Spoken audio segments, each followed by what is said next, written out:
Hi hello welcome to Saroja spicy kitchen. ఈరోజు మనం chicken తో పరోటా చేద్దాం. కావలసిన పదార్థాలు వీడియోలో ఉన్నాయి, జాగ్రత్తగా చూసి మీరు కూడా ట్రై చేయండి.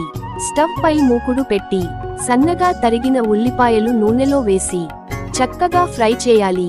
ఆ తర్వాత ఒక మెడిసిన్ కూడా వేయాలి, అదేనండి మన యాంటీబయోటిక్, పసుపు. ఆ తర్వాత చక్కగా కలుపుకొని సన్నగా తరిగిన టమాటో ముక్కలు కూడా వేయాలి.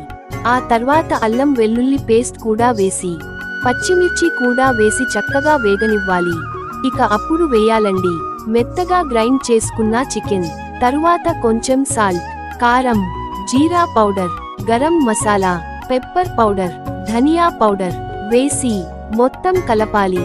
ఆ తర్వాత అందరికీ ఇష్టమైన కొత్తిమీర జల్లి చక్కగా కలుపుకొని పక్కన పెట్టుకోవాలి.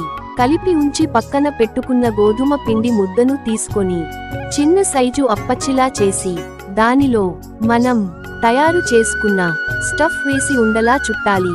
ఆ తర్వాత రొట్టెల పీట మీద పెట్టి చేతితో చక్కగా పెద్ద సైజులో పరోటాను మనం తయారు చేసుకోవాలి. ఆ తర్వాత చక్కగా స్టవ్ మీద పెనం పెట్టి వేడెక్కిన తర్వాత మనం తయారు చేసుకున్నటువంటి ఆ పరోటా వేసి చక్కగా రెండు వైపులా కాల్చుకోవాలి. వేడి వేడి చక్కటి రుచికరమైన చికెన్ పరోటా రెడీ.